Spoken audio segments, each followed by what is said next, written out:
अस्सलाम वालेकुम रहमतुल्लाहि वबरकातुहू जनाब।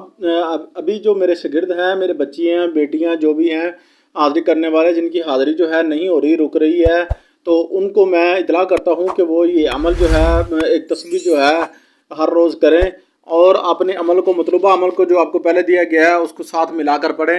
इंशाअल्लाह जो है ना ये अमल आपका खुल जाएगा और हाज़िरी होना शुरू हो जाएगी। और आप जो है ना कुछ सदका खैरात कर लें और आप अपने मुर्शिद से जो है ना यानी कि हमसे जो है ना इजाज़त लें। और अगर कोई और बंदा कर रहा है देख रहा है वो अपने मुर्शिद से इजाज़त ले। कौन में आके अपना नाम जो है लिखिएगा, अपनी वालदा का नाम लिखिएगा।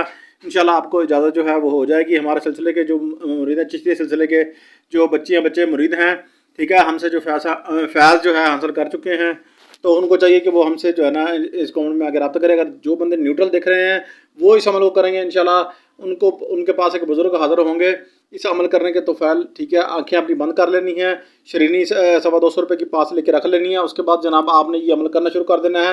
इंशाअल्लाह अल्लाह पाक ने चाहा जैसे बुज़ुर्ग हाज़िर हो गए आप उनको अर्ज़ करेंगे इंशाल्लाह, तो आपका काम जो है इंशाल्लाह बन जाएगा। आपका रुका हुआ काम जो है वो आपका हो जाएगा, यानी कि हाज़िरी होना शुरू हो जाएगी। आपके कोई और मामलात होंगे गड़बड़ेशन, वो भी ये बाबा जी जब आएंगे तो इंशाल्लाह फ़ौरी तौर पर जो है वो आपका मामला हल हो जाएगा। अगर सामने नहीं आए तो गैबी तौर पर वो आपके पास ज़रूर आ जाएंगे। श्रेणी पा के लेके पास रख ले, चैनल को सब्सक्राइब कर ले, शेयर कर ले, लाइक कर ले। बहुत शुक्रिया। शार्ट सी वीडियो है। अल्लाह